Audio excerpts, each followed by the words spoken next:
We think that we know the story of the Lincoln-Douglas debates.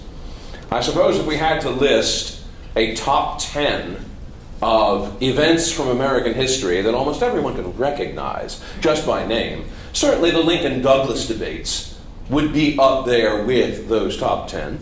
And especially during this election year, and especially in this debate season, and just to push it a little further, especially on this occasion this evening of a presidential candidates debate, the terms Lincoln and Douglas have popped up with more than the usual frequency. And the references to them assume, I think safely, that everyone knows what's being talked about when we talk about the Lincoln-Douglas debates. I think there's 5 things that we think we know about the Lincoln-Douglas debates. The first and the most obvious is that Abe Lincoln, the little-known prairie lawyer from Illinois, runs against the little giant, Stephen A. Douglas, the senior senator from Illinois. It's kind of an inversion of David and Goliath, because in this case, the David is 6 feet 4 inches tall. That's Lincoln. Not only is he 6 feet 4 inches tall, but he is ungainly tall. He is, not to put too fine a point on it, homely. He would not make it in today's televised politics. And not only is he tall, very tall, thin and tall, so much so that he looks like a scarecrow who is a refugee from a cornfield, but he speaks in a high, penetrating, piping tenor voice that sounds like a steam whistle that had gone berserk.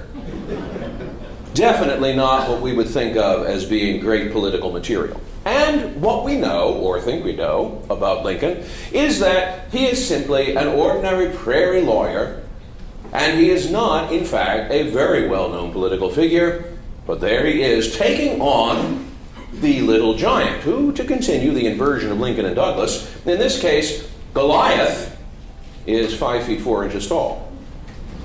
Goliath also is round and pot-bellied and jolly. Goliath, a.k.a. Stephen A. Douglas, looks a little bit like the Pillsbury Doughboy, minus the chef's toque. You almost look at pictures of Douglas, and you just want to put that finger right into the belly, just to see if he'll giggle.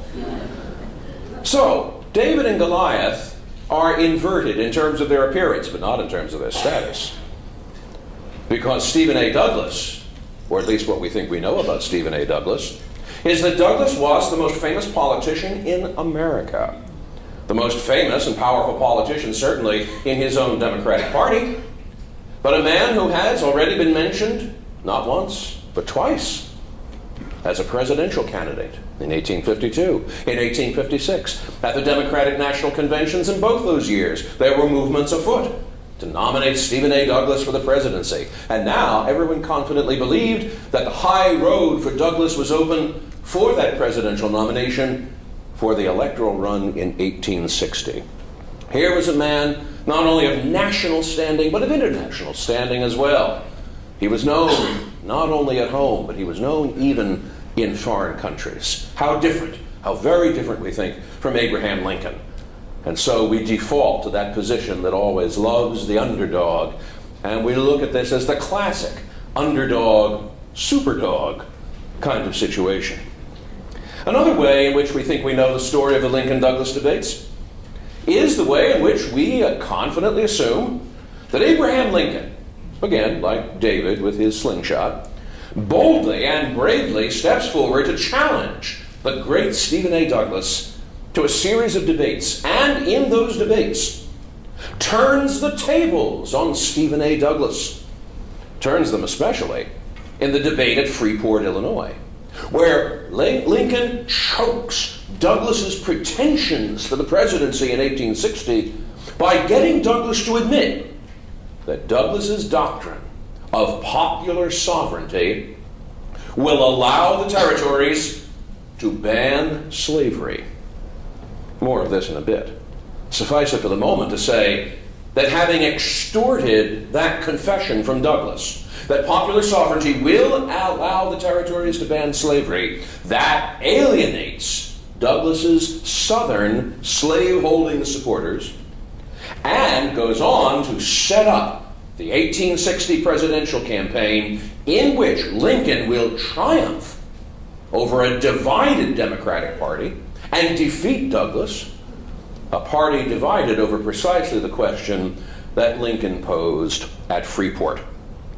The story will make the rounds and will be codified by Joseph Medill, the editor of the Chicago Tribune, in 1893, that Lincoln deliberately sacrificed himself and his prospects at Freeport by offering a question to Douglas so that Douglas could affirm his belief that popular sovereignty would allow that ban in the Western territories, so that, although Douglas might win the senatorial election in 1858, he would certainly lose the 1860 presidential election, which Lincoln, with uncanny foresight, could see that he would then win.